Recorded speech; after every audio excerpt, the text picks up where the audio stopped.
Bentrovati a tutti, una nuova puntata di Elezioni Live 2024, ospiti di oggi, da una parte Eugenio Lai, sindaco di Ascolca, Alleanza Verdi Sardegna, ben trovato. Buonasera. Dall'altro un altro primo cittadino, città di Nuoro, il sindaco Andrea Soddu, Progetto Sardegna, ben trovato. Buonasera. Inizio con lei, Eugenio Lai. La campagna elettorale è nel vivo della sua attività, il 25 febbraio si va alle urne.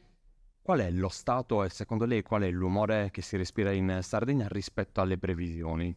Io sono abbastanza fiducioso. Sto girando come tantissimi candidati al Consiglio regionale da nord a sud del mio collegio e devo dire che sto riscontrando diversi umori positivi. Io credo che la sfida reale sia tra Alessandra Todde e Paolo Truzzo. Sono loro due che si stanno giocando i prossimi 5 anni di presidenza della nostra isola e credo che ci siano due idee ben diverse. Un'idea nuova, un'idea decisamente diversa, sia morale, sia etica, sia da un punto di vista di visione della nostra isola, e un'idea stantia, che è quella di Paolo Truzzo, un'idea che ha già governato in questi 5 anni, un'idea che ha fallito notevolmente perché la nostra isola è nettamente peggiorata su tutti i punti di vista, dalla sanità alla continuità territoriale alle politiche sul lavoro, e naturalmente questo credo spinga i sardi a voler cambiare idea, a voler cambiare politica, a voler avere una speranza diversa nella nostra isola. E credo che sulla polarizzazione non sia d'accordo invece il sindaco di Nuoro. Roberto ha indovinato, infatti io ritengo che in questo momento ci siano 3 schieramenti, due schieramenti tradizionali che sono il campo largo, il centrosinistra capitanato dalla Todde, il campo di centrodestra di Truzzo e poi un campo sardo, un campo che è un nuovo progetto politico. Questo è un nuovo progetto politico che è questo dove c'è anche Progetto Sardegna e che ha candidato Renato Soro come presidente con la coalizione sarda. I 3 concorrenti oggi sono sulla stessa linea, non hanno delle differenze di distanza per una molteplicità di ragioni che molto depongono e stanno e originano dal voto disgiunto che ci può essere nelle elezioni e nella riconoscimento a Soru di essere un candidato presidente che ha una visione chiara della Sardegna, così come c'è nella coalizione sarda, di avere un'esperienza che è naturalmente diversa da quella del centrodestra che, come ha detto l'amico Eugenio, ha appena governato, quindi non può dire un domani faremo qualcosa di diverso sull'agricoltura, sui trasporti, sulla continuità territoriale, sull'istruzione, perché stanno appena uscendo dal governo e tutto quello che promettono non lo hanno fatto. E il centrosinistra che invece ha un'offerta politica che secondo me non risponde a quelle che oggi sono le esigenze, e le esigenze sono quelle di avere una coalizione sarda che faccia politica in Sardegna per la Sardegna e che sia in grado di avere la schiena dritta davanti allo Stato nelle tante vertenze che ci sono e che vanno condotte con grande maestria. Direi di entrare subito nel vivo di quelli che sono gli argomenti. Parlare di sanità oggi significa elencare una serie di problemi, sono anche facili da trovare. All'onore della cronaca di tutti i giorni la sanità purtroppo lo fa da padrona, ma in una visione positiva delle cose rispetto ai programmi, rispetto alle soluzioni, come si può parlare di sanità? La sanità è stato il più grande cavallo di battaglia della giunta Solinas e della maggioranza in centrodestra, ed è stato anche il più grande fallimento, perché oggi se dovessimo chiedere a qualunque sardo, a qualunque sarda qual è l'emergenza principale, tutti ci rispondono: è la sanità, è l'accesso alle cure, è il diritto di potersi curare in uno stato, in un territorio vicino, e quindi di non dover scappare, e il diritto di potersi curare senza dover spendere delle risorse economiche. Oggi la sanità è anche una delle più grosse diseguaglianze, perché chi ha risorse economiche si può curare, chi non ha risorse economiche è tra quelli 2 sardi su 10 che rinunciano alle cure. Quindi dal mio punto di vista, dal nostro punto di vista, bisogna ripartire da una sanità territoriale, una sanità che rimetta al centro i medici, gli infermieri e tutto il personale sanitario, e che possa realmente restituire quel diritto alla cura ai nostri concittadini. In questi anni abbiamo visto delle lunghe file d'attesa nei pronti soccorso. Questo perché gli ospedali periferici sono stati totalmente demansionati e i medici di base, c'è stata una penuria in tutti i nostri piccoli paesi, soprattutto quelli delle zone dell'interno. I pediatri di libera scelta non sono stati nominati. Ecco, bisogna ripartire dal servizio di prossimità, bisogna restituire il diritto alla cura, e questo certamente è il primo punto del programma di Alessandra Torre. Per voi invece?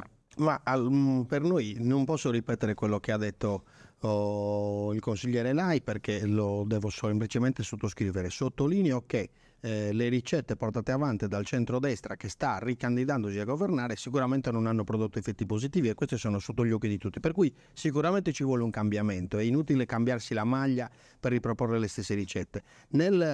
Fatta questa premessa e concordando appieno sulla sanità territoriale, sulla necessità di avere i medici di base, i pediatri di libera scelta, il rafforzamento degli ospedali, di tutti gli ospedali della Sardegna, per far funzionare un sistema e alimentare la rete ospedaliera, una grande intuizione del programma della coalizione sarda sta nel concetto di prevenzione. Cioè, qual è questo concetto di prevenzione? È una cosa abbastanza semplice. Ci sono delle malattie croniche, che sono fondamentalmente 4 malattie croniche, che assorbono circa il 30% della spesa sanitaria.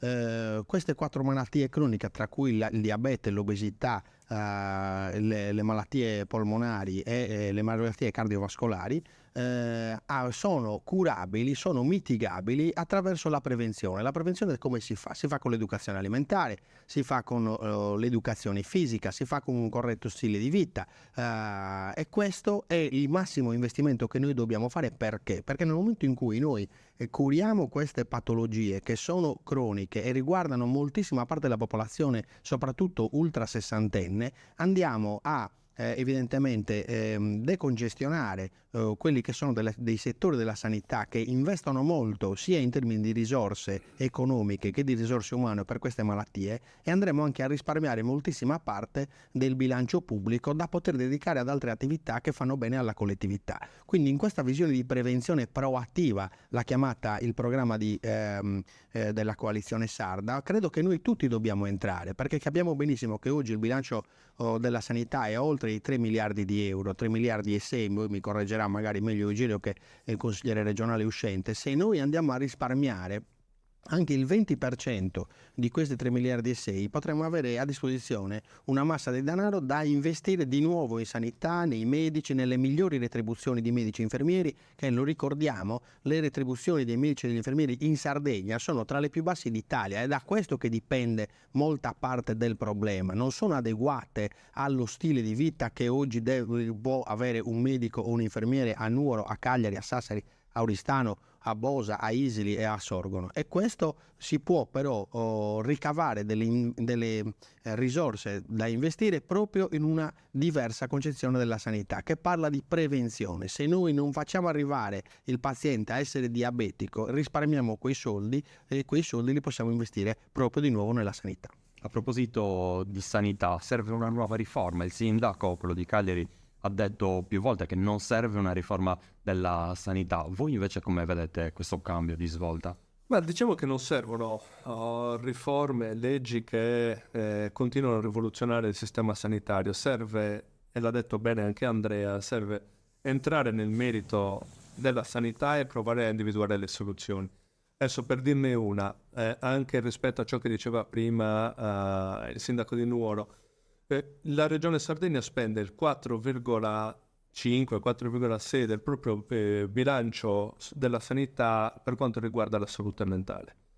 Oggi, se dovessimo chiedere a una famiglia che ha in carico un malato di salute mentale, ci dice che questi soldi non sono spesi bene. Se dovessimo chiedere ad un amministratore locale, ci dice, e ne siamo testimoni noi, che sul tema della salute mentale c'è tantissimo da fare, c'è tantissimo da cambiare la situazione, c'è tantissimo da efficientare. Quindi non è solo un tema di risorse economiche, perché se dovessimo andare a controllare il bilancio della regione Sardegna, potremmo tranquillamente verificare che in questi anni tantissime risorse questo centrodestra non è riuscito a spenderle. Io ricordo un bilancio dove c'erano 78 milioni di euro di avanzo di amministrazione, dove si è riusciti in questa legislatura a ripianare tutto il disavanzo del sistema sanitario prima dei tempi previsti. Ecco, noi crediamo che la sanità pubblica, il tema dell'acqua, il tema della scuola non siano temi da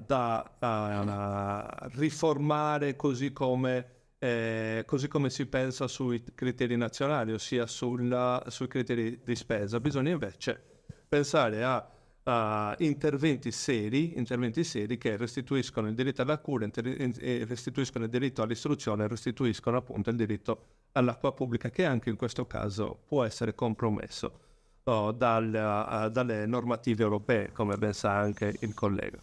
Per lei invece la riforma è Renato Suru come rivede la sanità? Ma Renato Suru dice, nel programma c'è scritto che ora non è più il momento delle riforme, è il momento di far funzionare quello che abbiamo. Purtroppo abbiamo vissuto in questi 10 anni tante riforme sulla sanità, e questo è stato, quando ci sono tante riforme cosa succede? Che il meccanismo per attuarle queste riforme si rallenta, e rallentandosi non vengono perseguiti non vengono raggiunti gli obiettivi da perseguire. E gli obiettivi da perseguire qual è? Quello di avere una migliore risposta ai bisogni di salute in tutte le latitudini della Sardegna, secondo dei criteri che sono ormai i criteri internazionali, che sono quelli della sicurezza delle cure, della appropriatezza delle cure. Quindi noi qual è il nostro obiettivo? Quello che se noi non stiamo bene dobbiamo avere la miglior cura, possibilmente il più vicino possibile alle nostre case, e non dobbiamo non possiamo sopportare che al giorno d'oggi, in questo momento, mentre stiamo parlando, se c'hai i soldi ti puoi curare, se non hai i soldi non ti puoi curare. Questo bisogna che ce lo diciamo chiaramente. Ecco, per uscire da questo Soro dice non ci servono nuove riforme, facciamo funzionare gli istituti che esistono, ma immettiamo più risorse per pagare medici e infermieri al meglio possibile. Continuo con lei, Sindaco Soddu.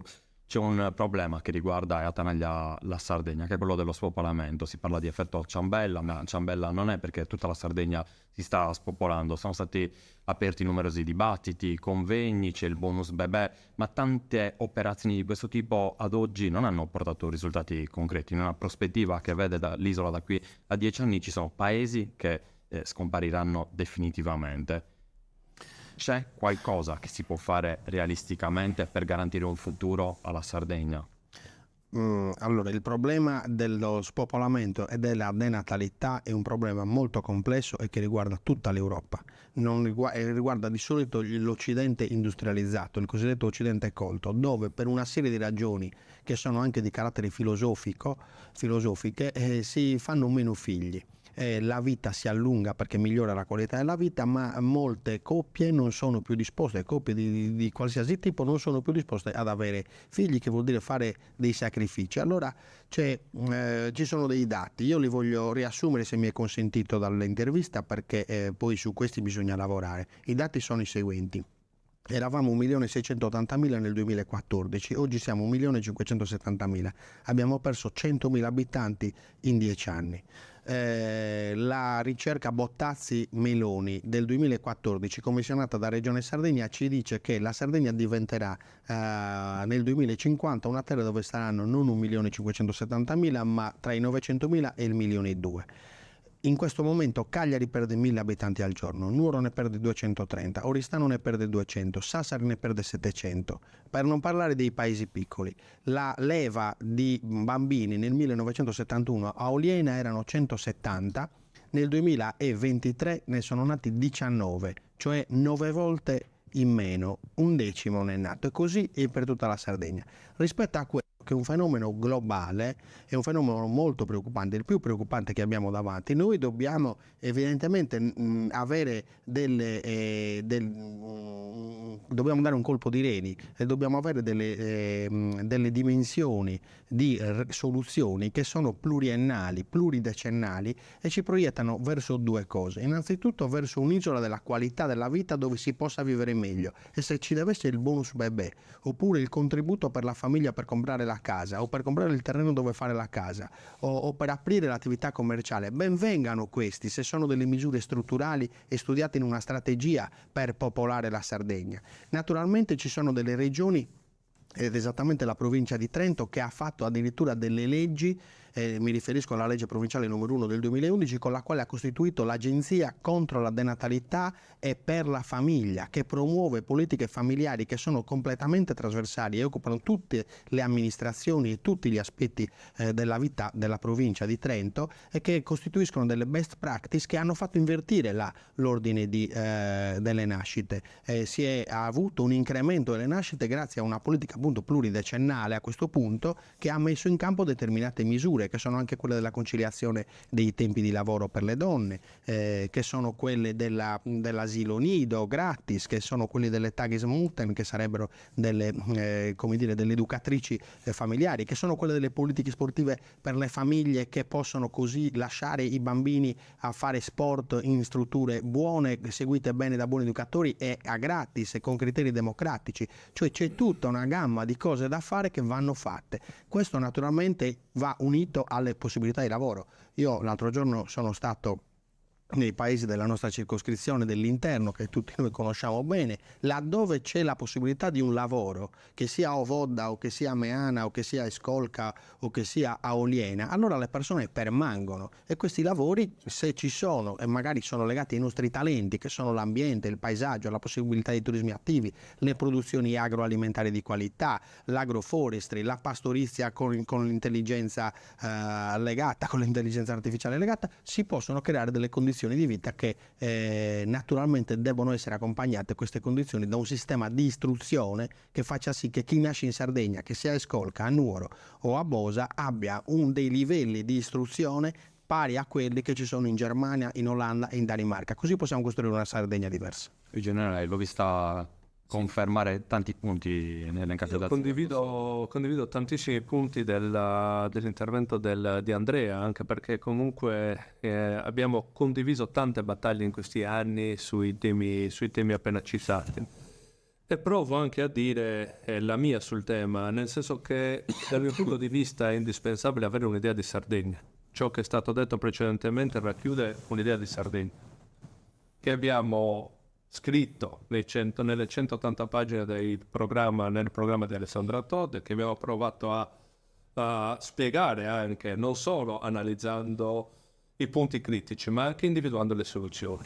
E allora, per combattere lo spopolamento, ha detto bene Andrea, lo spopolamento è una questione generale della nostra isola, però in particolare colpisce i piccoli paesi, perché dai piccoli paesi i giovani vanno via e perché non trovano una soluzione. Non trovano una soluzione dove?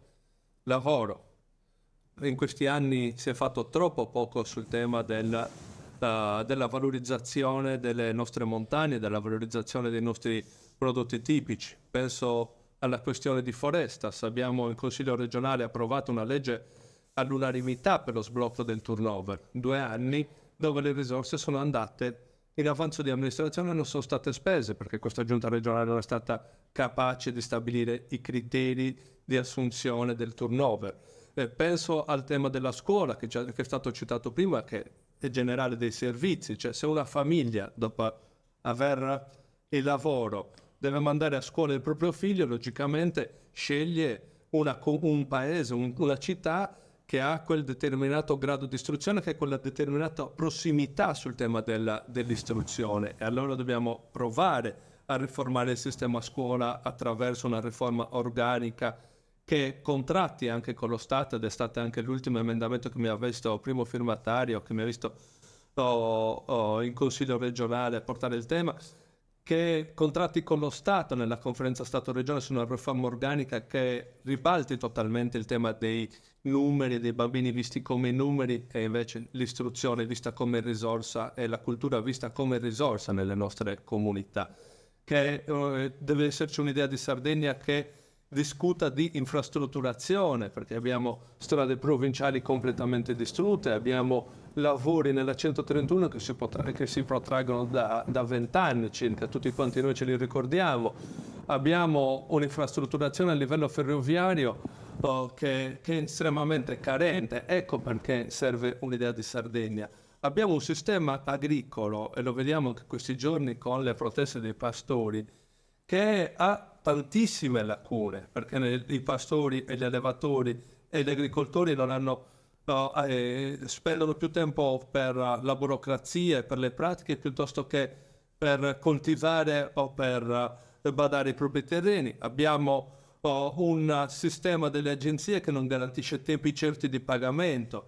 Insomma, c'è bisogno di un'idea di Sardegna complessiva, c'è bisogno di un'idea di Sardegna sotto tutti i punti di vista che naturalmente può contrastare notevolmente lo spopolamento della nostra isola attraverso i temi che abbiamo anche citato precedentemente. Si è parlato spesso del suo nome, Andrea Assurdo, come candidato alla presidenza della regione Sardegna. Cosa è successo nei mesi che poi l'hanno portata a fare un'altra scelta? Guardi, non lo so, è una domanda alla quale magari io proprio non posso rispondere, nel senso che è una cosa che mi hanno chiesto in tanti, che mi chiedevano in tanti, poi evidentemente non era il momento, non era il nome adatto e quindi ho preso contezza di questo e faccio il sindaco di Nuoro e la cosa che amo di più fare è dare una mano alla mia città e oggi voglio mettere a disposizione del mio territorio l'esperienza che ho guadagnato nei 9 anni da amministratore, dove ho preso un comune che era in sostanziale fallimento e oggi invece è un comune che può fare assunzioni, può fare investimenti, può fare milioni e milioni di euro, decine di milioni di euro di infrastrutture, può indebitarsi, può vantarsi di essere diventato il 6° comune in Italia nella classifica del Sole 24 Ore per la raccolta differenziata, essere passati dal 57% all'84% di differenziata e aver diminuito la Tari di 1 milione di euro, e aver fatto tanti progetti europei, anche transnazionali, anche transcontinentali,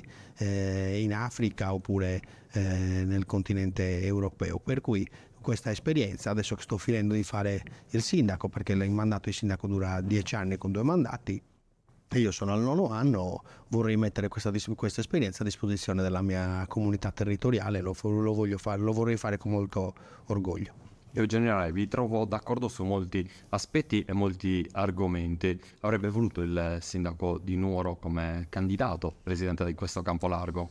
Ma nel campo largo, in tutto il mondo del centro-sinistra ci sono diverse persone che possono ambire a diventare governatori e governatrici della nostra isola. Si è fatto, naturalmente tutti i partiti hanno fatto dei ragionamenti all'interno del tavolo, un tavolo totalmente sardo, dove si sono fatte naturalmente delle scelte che hanno premiato il nome di Alessandra Todde, che è un nome di una persona competente, preparata, moralmente, eticamente pronta per fare la governatrice della nostra isola e soprattutto potrebbe anche essere la prima donna a ricoprire il ruolo di governatrice della regione Sardegna.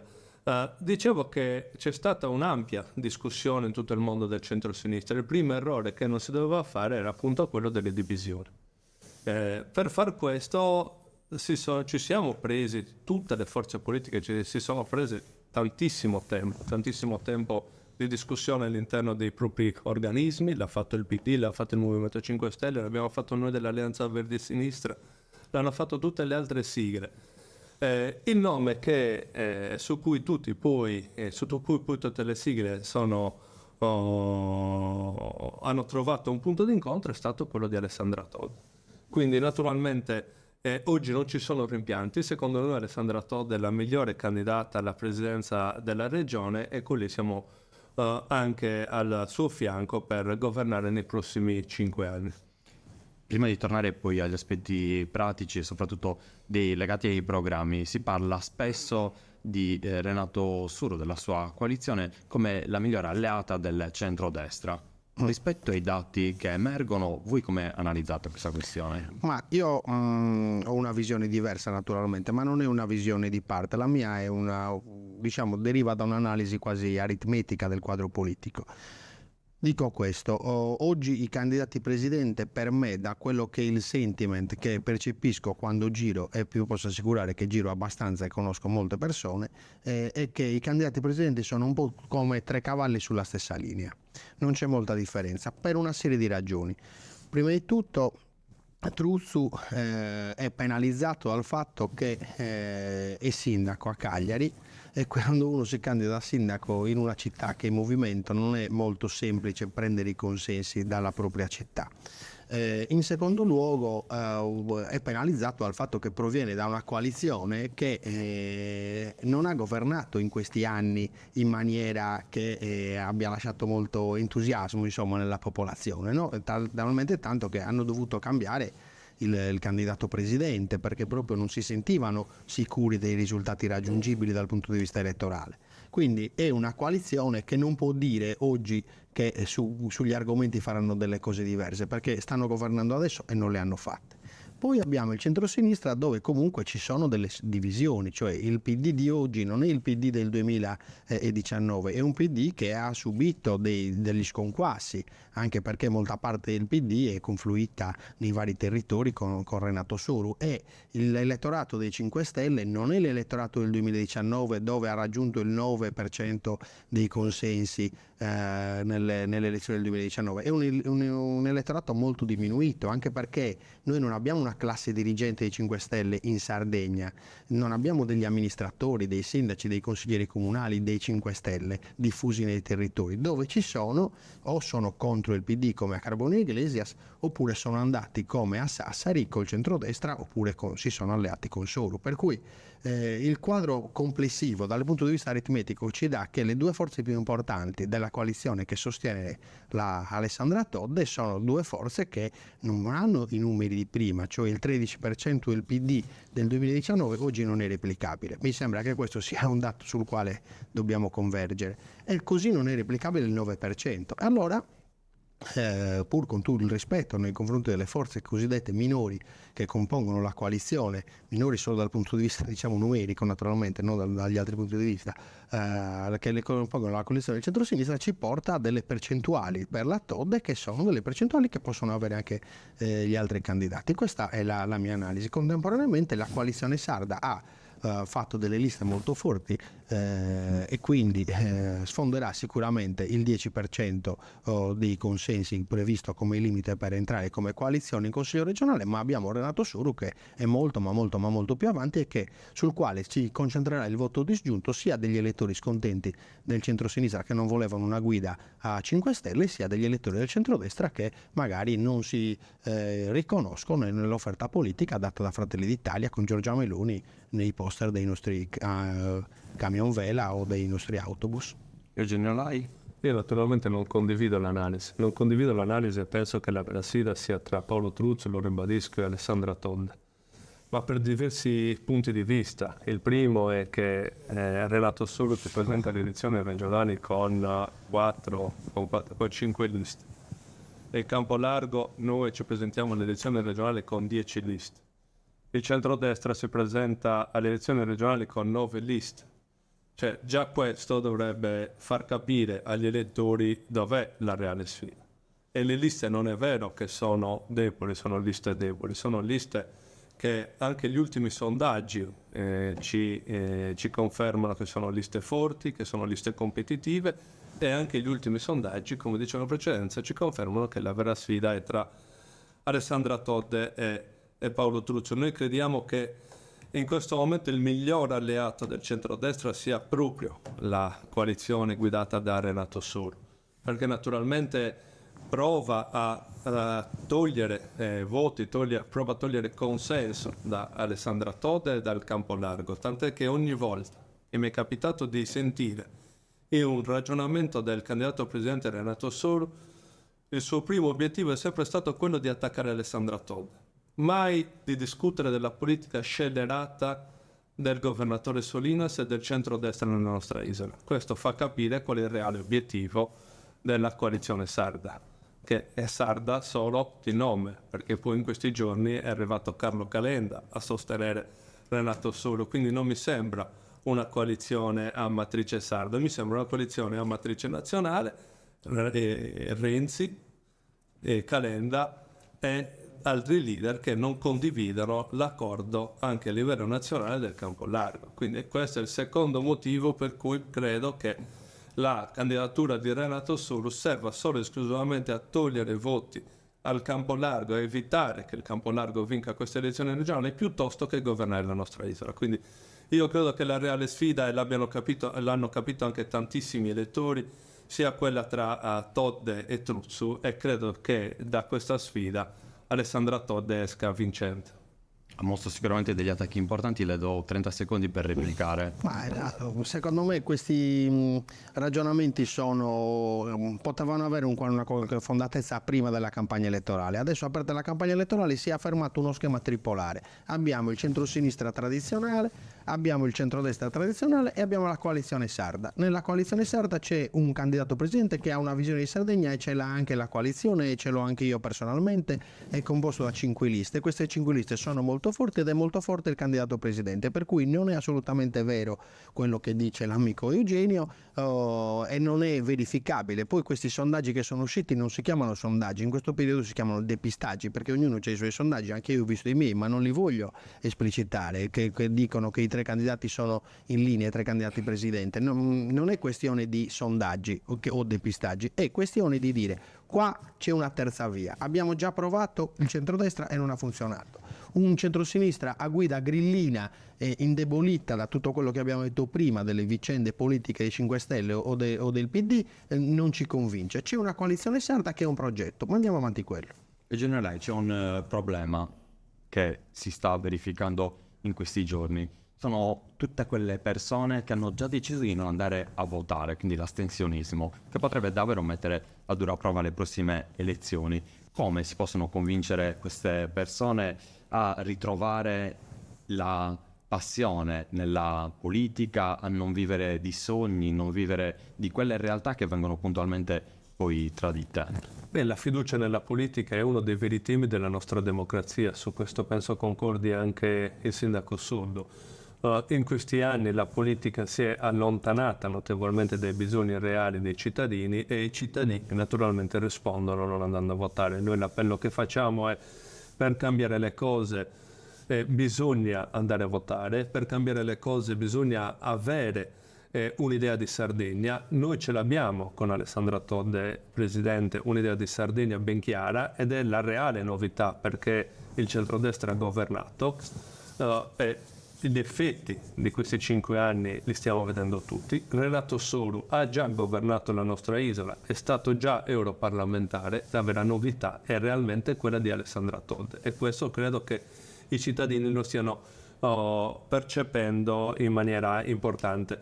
Naturalmente poi spetta a tutte le forze politiche riconquistare la fiducia. Riconquistare la fiducia significa parlare con i fatti, e noi da sindaci, devo dire la verità, siamo abituati a parlare con i fatti, perché un sindaco è la persona che quotidianamente ascolta i cittadini, quotidianamente prova con le poche risorse che ha a disposizione a risolvere i problemi. Il sindaco è la persona che tantissime volte è la valvola di sfogo di una comunità. Quindi io credo che bisogna ripartire dalla politica dei fatti, e questa è sotto gli occhi di tutti. Per ripartire le energie rinnovabili, in quale contesto si devono inserire, e soprattutto come si devono inserire in un contesto che vede protagonista la nostra Sardegna?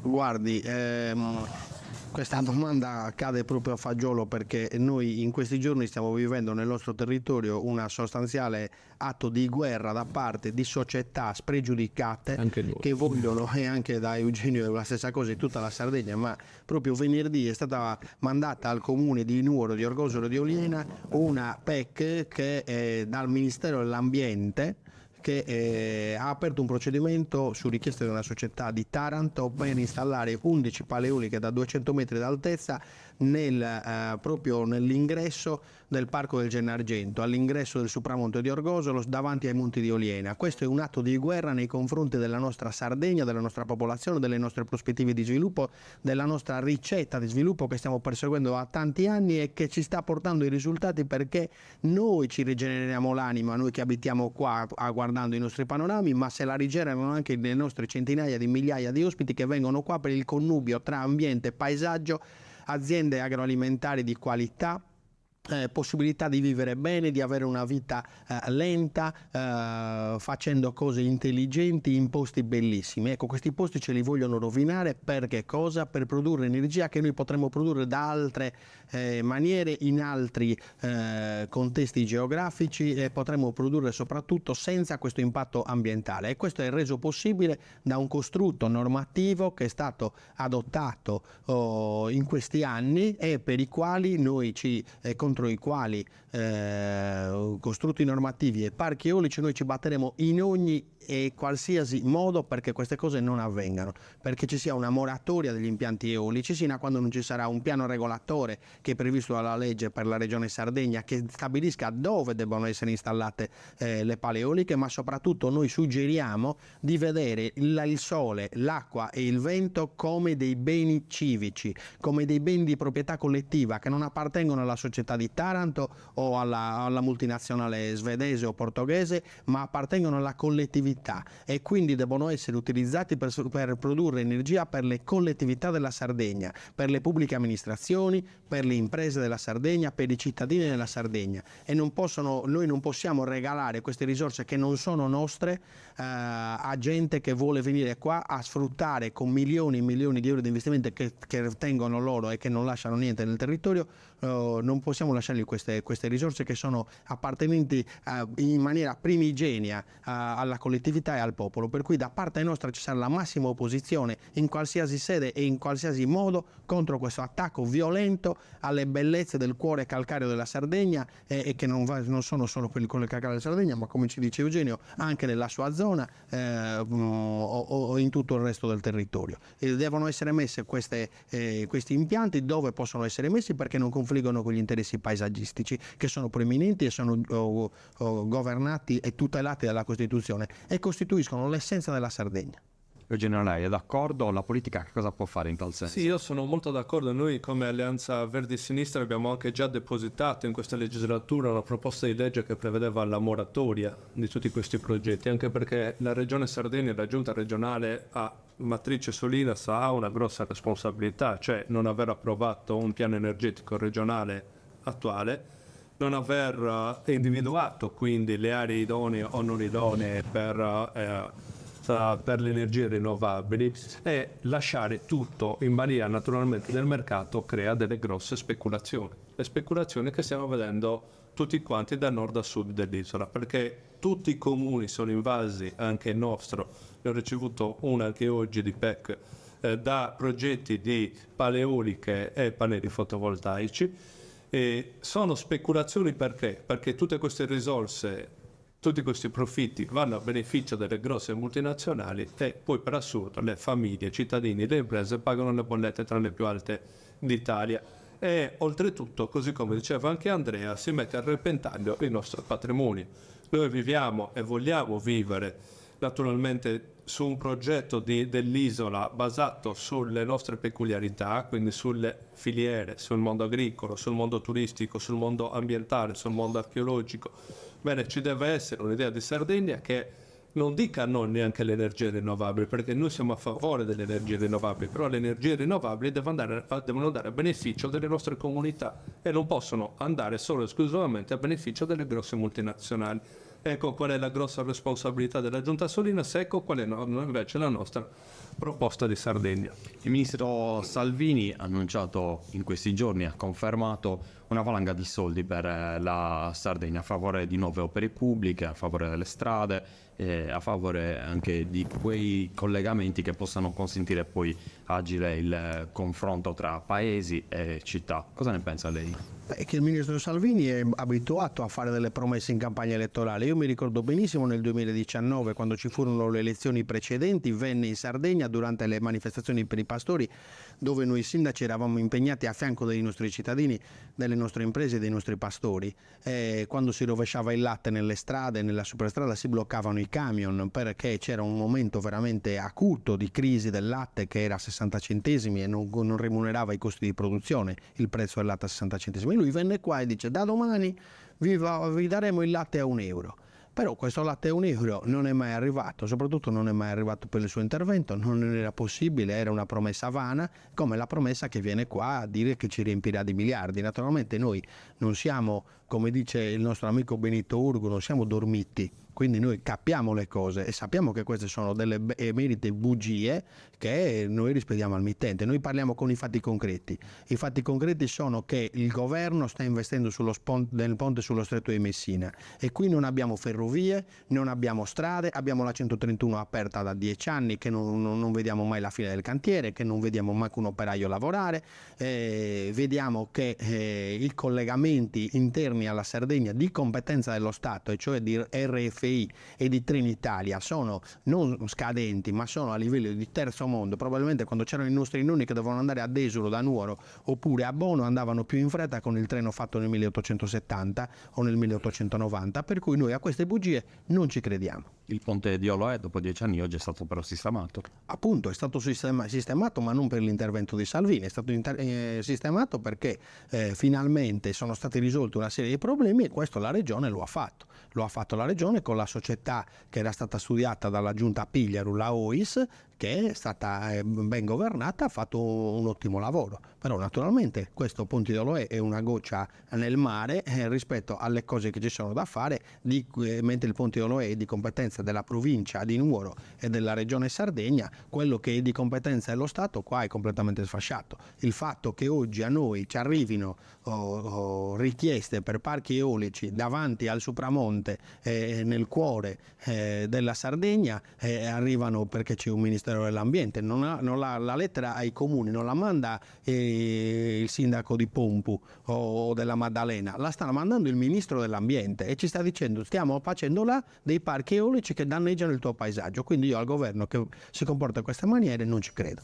Lei invece, Generali, per quanto riguarda le opere pubbliche, ha visto poi come consigliere regionale quello che è successo in questi 5 anni, come interviene rispetto all'infrastruttura? Anche qui il fallimento è sotto gli occhi di tutti. Al ministro Salvini non crede più nessuno della nostra isola, basterebbe andare a verificare, lo potremmo fare tutti tranquillamente, la finanziaria nazionale che ha tolto le risorse alla 131 e le ha inserite appunto sul ponte dello Stretto. Quindi è lo stesso ministro Salvini continua a dire che la priorità del governo è il ponte sullo Stretto di Messina piuttosto che tutte le infrastrutture che è venuto a raccontarci in questi giorni. Quindi non si può parlare solo in campagna elettorale. Io, ribadendo il concetto che ho espresso prima, bisogna parlare con i fatti. E i fatti dicono che il governo in questo momento è lontano dai bisogni dell'isola, che questa giunta regionale con i commissari alle infrastrutture Solinas ha notevolmente fallito, perché basterebbe controllare cosa sta succedendo nella 130, nella 131,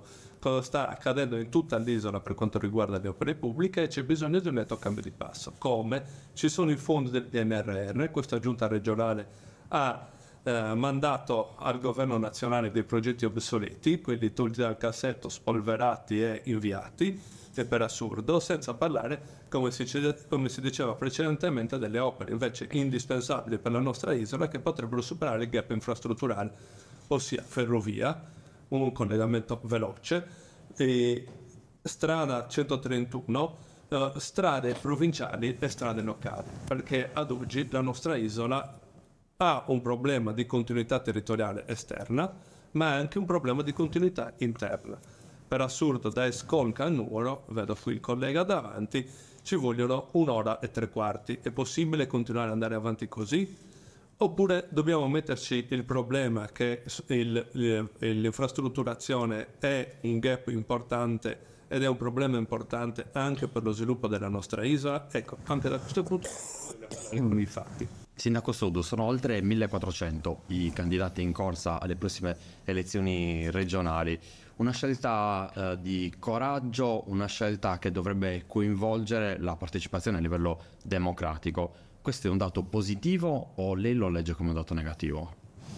Ma diciamo che il sistema elettorale consente questa ampia partecipazione di candidati e questo determina una parcellizzazione del voto, però d'altronde non si può limitare la candidatura delle persone, è un diritto costituzionale che deve essere perseguito. Il problema vero non è il numero di candidati, il problema è che i sistemi politici in questo momento non ci danno più una garanzia di preparazione all'azione politica, perché sappiamo che i partiti tradizionali, dove si formavano le classi dirigenti, nelle sezioni, nei circoli, sono entrati in crisi da tanto tempo, e quindi sostanzialmente noi abbiamo persone che si affacciano magari per la prima volta alla politica con la candidatura al Consiglio regionale, che sono in qualche maniera non preparate a tante cose che la politica deve governare, e questo è un aspetto sul quale riflettere. Quindi il mio auspicio è che in Sardegna, che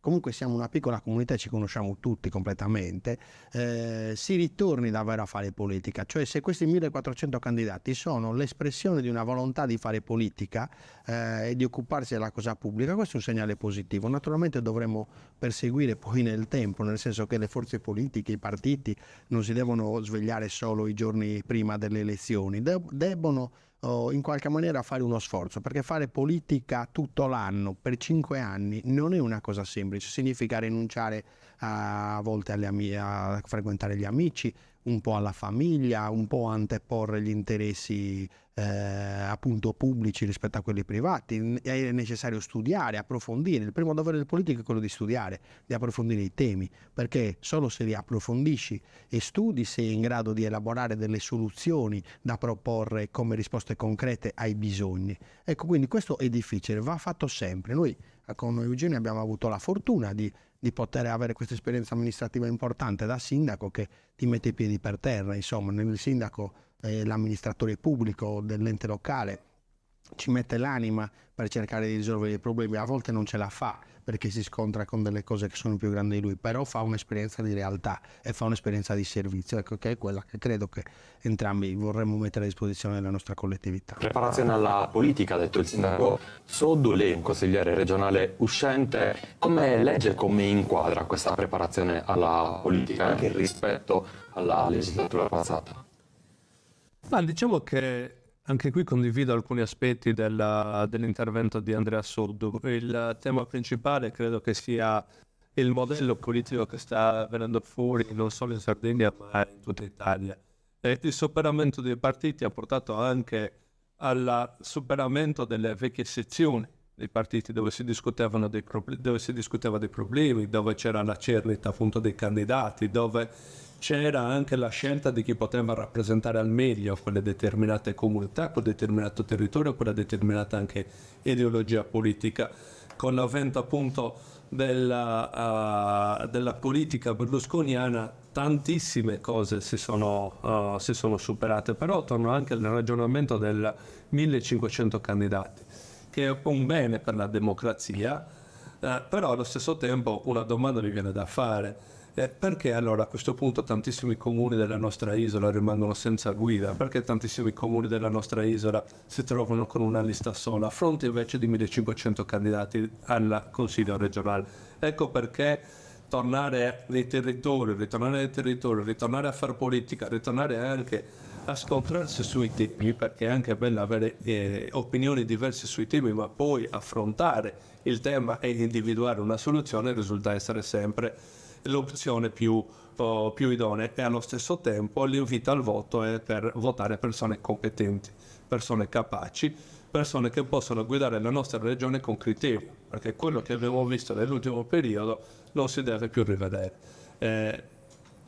Persone che non affrontano nei migliori dei modi i temi agricoli e invece vanno a fare l'assessore all'agricoltura, persone che non riescono ad affrontare altri temi e invece ricoprono posti importanti nella nostra società. Ecco, tornare alle competenze, tornare al confronto, tornare all'ascolto, che è un tema fondamentale per la politica, io credo che sia una delle soluzioni anche nei confronti del tema dell'affluenza alle urne.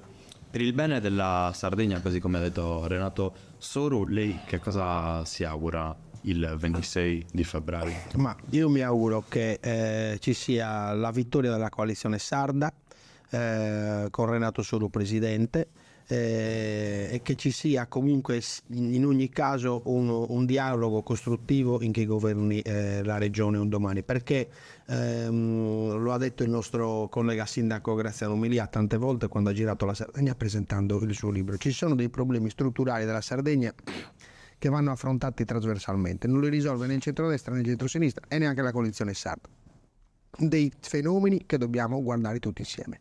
Per il bene della Sardegna, come ha detto, non questioni di destra, di sinistra o legate al progetto Sardegna, ma Eugenio Lai, legate anche al valore di una Sardegna che deve guardare al futuro. Su molti argomenti vi ho ritrovato uniti in qualche modo. Avrebbe voluto nella squadra del campo largo Andrea Soddu?